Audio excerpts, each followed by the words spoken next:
अस्सलामु अलैकुम वरहमतुल्लाहि वबरकातुहू। मैं मोहम्मद नईम अहमद यूट्यूब चैनल बाखबर बर वक्त से। इस वक्त पाकिस्तान की स्टील इंडस्ट्री के हालात बड़े अजीबो गरीब हैं। 8-10 दिन पहले हज़ारों लाखों टन माल जो दस्तयाब था, फर्नेसें बंद थी, मिलें बंद थी, माल जो है वो 6 माह के लिए काफ़ी था, अचानक वो गायब हो गया है।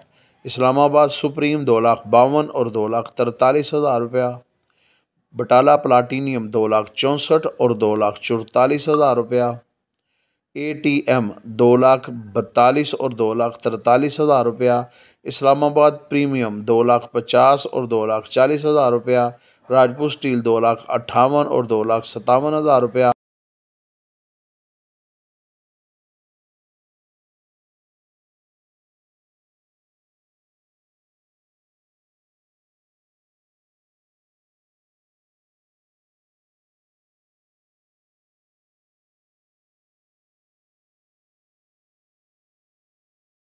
एंगल 2,40,000 से 63 पट्टी, 2,40,000 से 65 गज पट्टी, 2,58,000, 2,65, जबकि चैनल 2,70,000 से 2,80,000 रुपया। बिल्ड की जो पोजीशन है तकरीबन राउंड अबाउट 2,11,000, 2,12,000 रुपया। CC गार्डर ग्रेड 2,25,000 से 2,28,000 रुपया। CC 40 ग्रेड का 2,15,000 से 2,16,000 रुपया। आड़त निगर टोक की पोजीशन 5,800 रुपया। सुपर कैंची टोक 6,100 रुपया।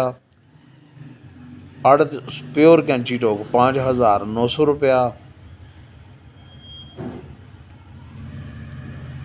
प्राइम स्टील इन्होंने मिल चला दिया और इनका जो रेट आज का है 2,40,000 रुपया।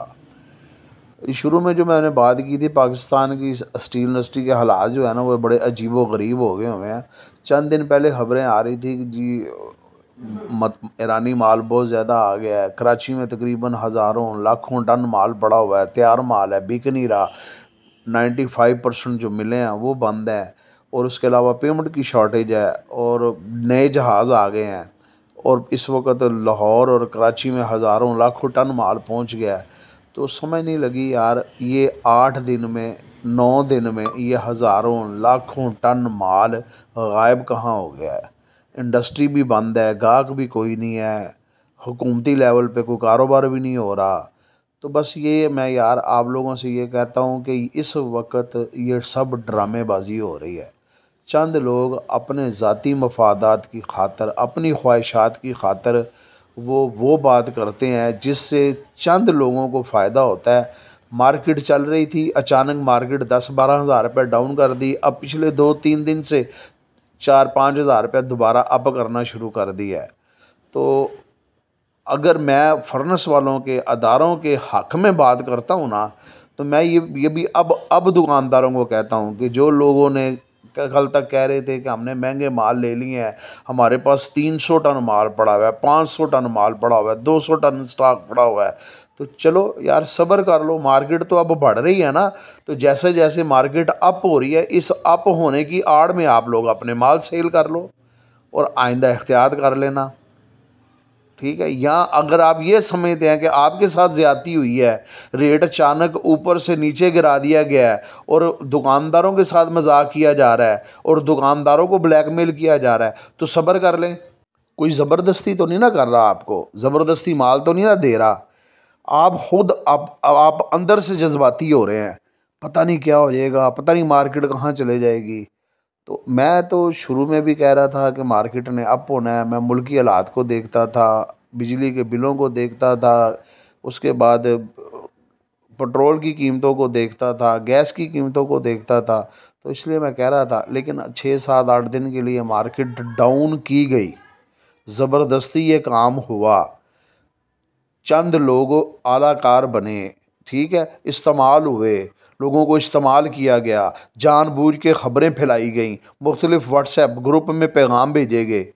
आज वही लोग दोबारा कहना शुरू हो गए हैं, जी मैं आपको कह रहा हूँ कि मार्केट ने बढ़ जाना है, 8-10 दिन तक या 6 दिन तक मार्केट ने ऊपर जाना ही जाना है। कौन सी यार क्या हुआ है, मुझे बताएं क्या हो गया है।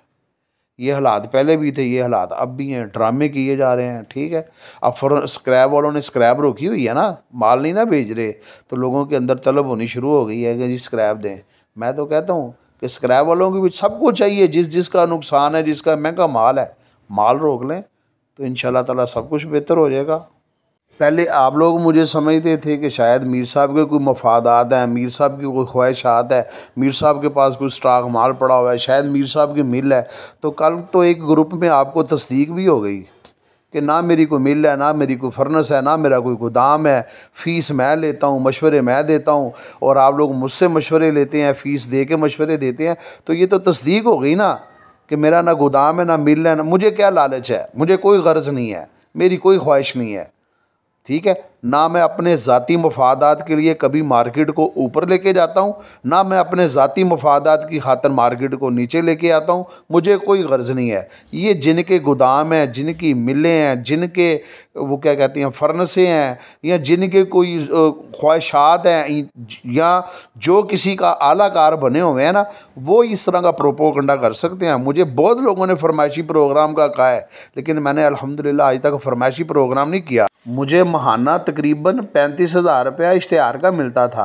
मैंने इश्तिहार को ठुकरा दिया, लेकिन फरमाइशी प्रोग्राम नहीं किया, क्योंकि मैं पूरी ईमानदारी दयानतदारी के साथ, मेरी कमिटमेंट है, मेरा तज्ज़िया सही हो या गलत हो, मैं जो कहूँ उसके मुताबिक हालात हों या ना हों, लेकिन मैंने अल्लाह की रज़ा के लिए, आवाम के लिए, जो लोग मुझ पे भरोसा करते हैं, मैंने अपनी अक्ल समझ के मुताबिक मशवरा उनको ईमानदारी से देना है।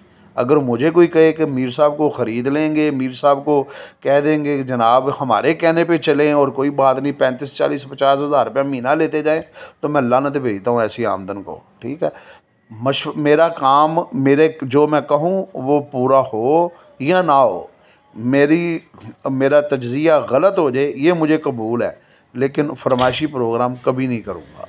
वीडियो पसंद आए लाइक शेयर कमेंट्स लाजमी किया करें। अपनी दुआओं में याद रखें, अपने चैनल का ख्याल रखें। अस्सलामु अलैकुम व रहमतुल्लाहि व बरकातुहू।